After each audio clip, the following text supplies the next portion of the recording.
Olá pessoal, tudo bem? Nessa nossa primeira videoaula eu farei um resumo aí da parte de introdução à química orgânica, né? Conteúdo da terceira série do ensino médio.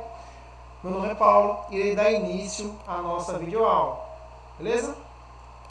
Pessoal, a química orgânica, né, ela foi descrita no século XVIII como a química dos compostos dos seres vivos. Já a química inorgânica era conhecida como a química do reino mineral. Entretanto, em 1828, Frederico Wöhler conseguiu sintetizar pela primeira vez uma substância presente no suor e na urina dos animais, que é a ureia, certo? A partir do aquecimento de um composto inorgânico, que era o cianeto de amônio, né? Esse ficou conhecido também como a síntese de Wöhler.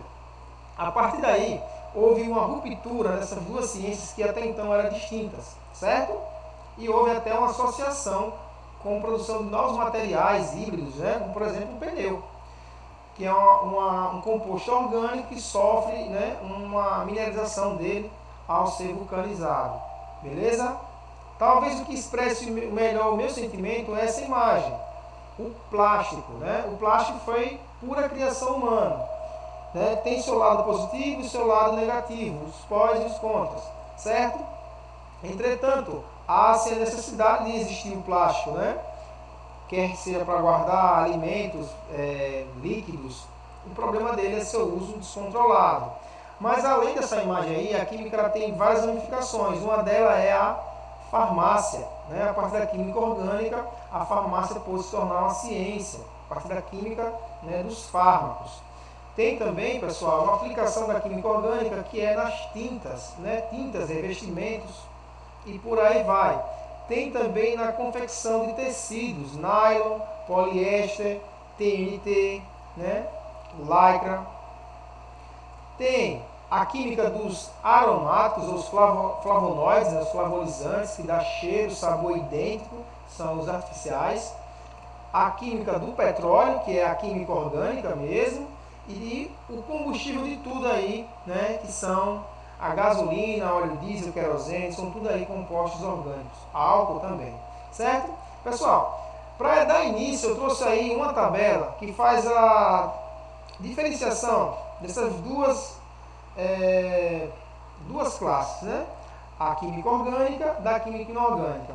Tudo parte aí, eu não vou explicar tudo, mas vou tentar dar os pontos, todos são importantes, mas os pontos primordiais. Por exemplo, qual a diferença da química orgânica para a inorgânica, os compostos orgânicos para os inorgânicos?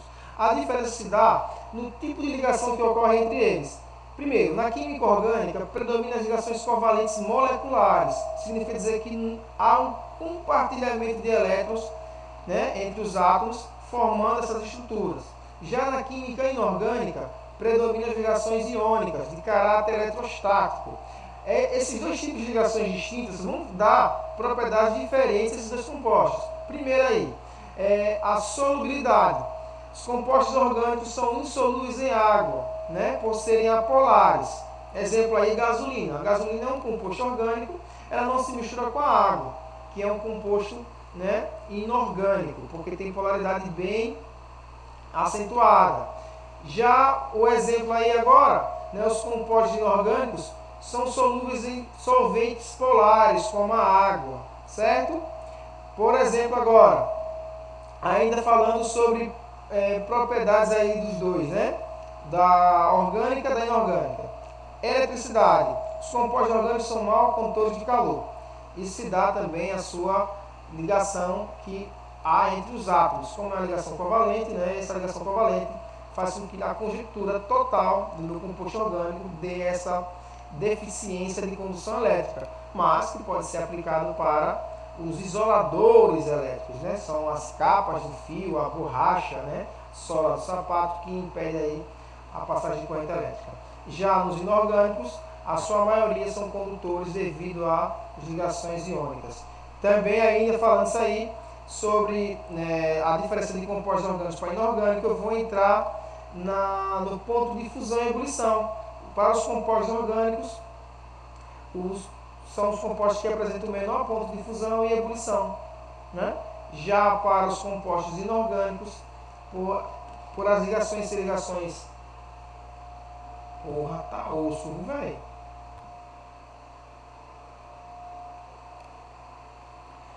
Então, pessoal, eu tenho aí uma tabela que define muito bem a diferença de composto orgânico para inorgânico. Eu não vou citar todos, mas eu vou tentar dar os tópicos. Primeiro, qual é a diferença de um composto orgânico para inorgânico? A primeira diferença de um composto orgânico para o inorgânico é o tipo de ligações que ocorrem entre eles. Nas ligações orgânicas, nos compostos orgânicos, melhor dizendo, predominam as ligações de caráter covalente molecular. Significa dizer que os átomos que compõem os compostos orgânicos, eles compartilham os elétrons. Já os inorgânicos predominam as ligações iônicas, de caráter eletrostático. Por consequência dessas ligações que predominam esses compostos, eu vou ter aí, exemplo, solubilidade. Compostos orgânicos são insolúveis em solventes apolares ou em solventes polares, como a água, por serem apolares. Compostos orgânicos são apolares, não se misturam com solventes polares, como a água. Gasolina não se mistura com a água. Querosene não se mistura com a água. Parafina não se mistura com a água. O petróleo não se mistura com a água. Já os compostos inorgânicos são solúveis, em solventes polares, como a água. Ainda falando das diferenças de compostos orgânicos para inorgânicos, eu tenho aí a ponto de fusão e ebulição.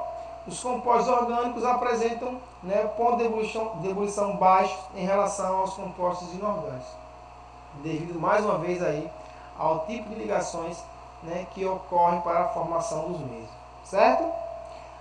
Os formadores dos compostos orgânicos, eu tenho aí o carbono, hidrogênio, oxigênio e nitrogênio, e a inserção de 3 átomos aí, que pode ser o fósforo, pode ser o enxofre ou o cloro. Aí eu tenho a formação dos compostos orgânicos. Já os inorgânicos, todos os elementos da tabela periódica. Pessoal, a química orgânica, ela se baseia no carbono, certo? Qual é o grande tchan do carbono? O grande tchan do carbono é que ele é tetravalente. O que significa tetravalente? O átomo de carbono consegue fazer 4 ligações. Pode ser 4 ligações simples, 2 simples e uma dupla, uma simples e uma tripla e 2 ligações duplas. E outra coisa importante é que as 4 valências do carbono são equivalentes. É possível que o mesmo composto venha a ser representado de formas diferentes. Isso significa dizer que o tamanho da ligação que o carbono realiza com o outro átomo são na mesma distância. Então ele tem a mesma equivalência, certo? E aí ele pode assumir ou ser representado de formas diferentes. Eu posso, pessoal, agora que eu estou falando de compostos orgânicos, fazer a representação para o mesmo. A primeira representação é a fórmula estrutural, a qual eu exponho os átomos que compõem a minha cadeia, certo? Como eu estou falando de um composto orgânico aí, eu tenho aí a exposição do átomo de carbono e hidrogênio. Esses traços representam a ligação entre um átomo e outro. Mas eu também posso representar pela fórmula bastão, uma forma mais simplificada, a bond line, a qual não exponho aí os hidrogênios, somente os átomos de carbono, que representam as vértices aí do meu desenho, certo? Ou as extremidades do meu desenho. Olha, para a fórmula estrutural eu tenho aqui um composto chamado butano. 1, 2, 3, 4 átomos de carbono.